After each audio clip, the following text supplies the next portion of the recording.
Video अच्छा लगे तो लाइक, सब्सक्राइब और शेयर करना ना भूलिएगा।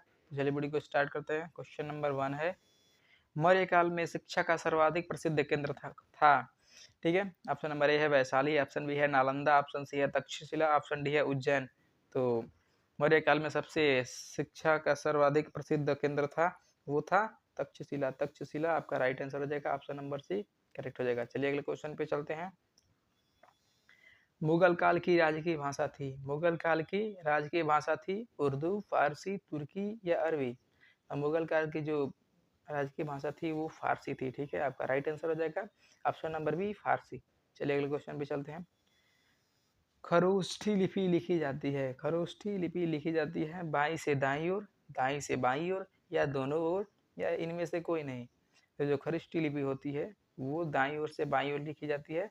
ठीक है, हम लोग लिखते हैं जो बाईं ओर से दाईं ओर, ये लिखी जाती है दाईं ओर से बाईं ओर। आपका ऑप्शन नंबर बी करेक्ट हो जाएगा। चलिए अगले क्वेश्चन पे चलते हैं।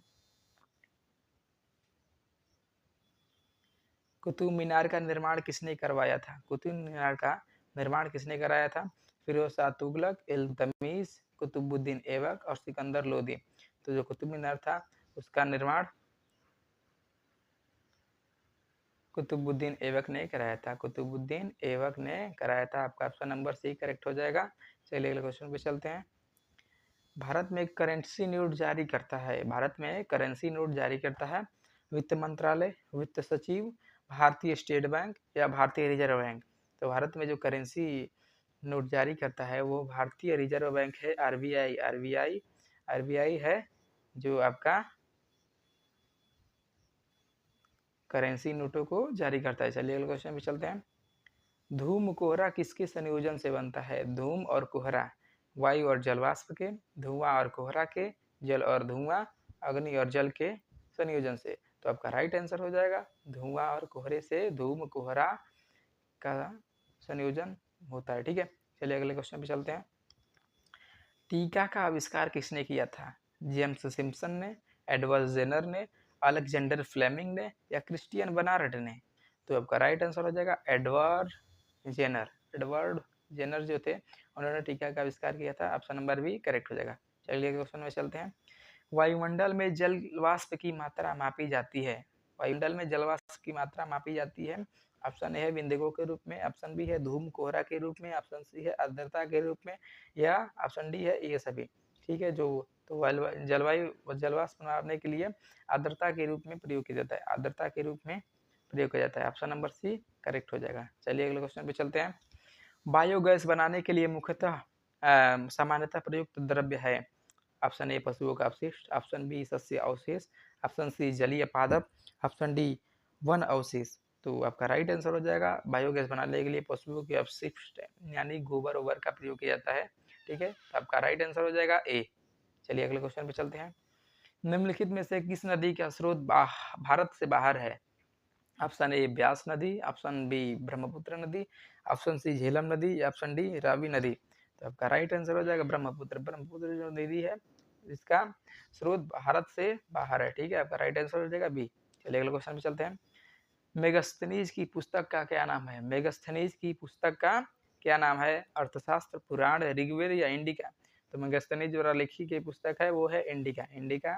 ठीक है, आपका राइट आंसर हो जाएगा ऑप्शन नंबर डी करेक्ट हो जाएगा। चलिए अगले क्वेश्चन पे चलते हैं। भारतीय रिजर्व बैंक का मुख्यालय कहाँ स्थित है?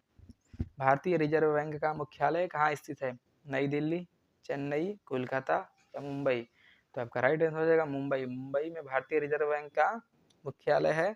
आपका ऑप्शन नंबर डी करेक्ट हो जाएगा। चलिए अगले क्वेश्चन पे चलते हैं। स्वतंत्र भारत के प्रथम कानून मंत्री कौन थे? कानून मंत्री हो डॉक्टर भीमराव अंबेडकर और रफी अहमद किदवई, गोपाल स्वामी अयंगर, केसी नियोगी।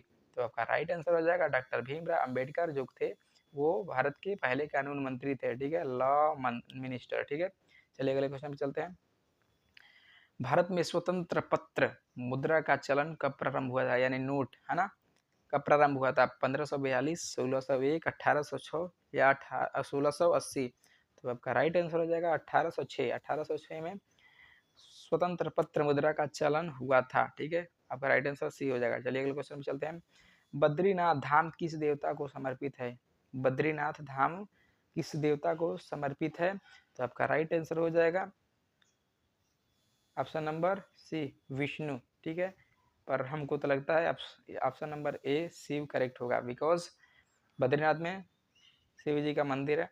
तो देख लीजिएगा आप, कमेंट बॉक्स में बताइएगा क्या होगा। चलिए अगले क्वेश्चन पे चलते हैं। भारत में आम का सबसे बड़ा उत्पादक राज्य है। भारत में आम का सबसे बड़ा उत्पादक राज्य है उत्तर प्रदेश, पंजाब, उत्तराखंड या मध्य प्रदेश।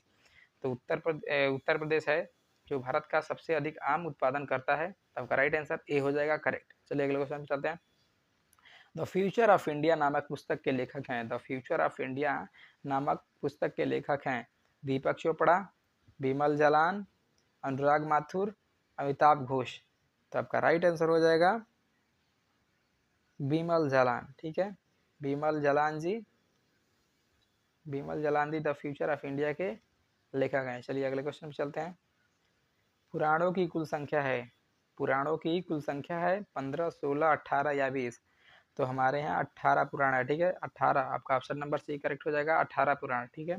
चलिए अगले क्वेश्चन में चलते हैं। भारत का सबसे पुराना स्मारक है कुतुब मीनार, खजुराहो, ताजमहल या अजंता की गुफाएं। तो भारत का सबसे पुराना जो स्मारक है वो अजंता की गुफाएं हैं, जो बौद्ध धर्म से संबंधित है, ठीक है। आपका राइट आंसर अजंता की गुफाएं, डी सही हो जाएगा।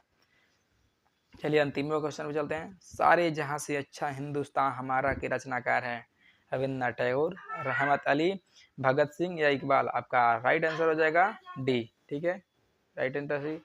वीडियो अगर अच्छा लगा तो लाइक, सब्सक्राइब और शेयर करना ना भूलिएगा। चलते हैं, मिलते हैं अगले वीडियो में, तब तक के लिए बहुत बहुत धन्यवाद। वीडियो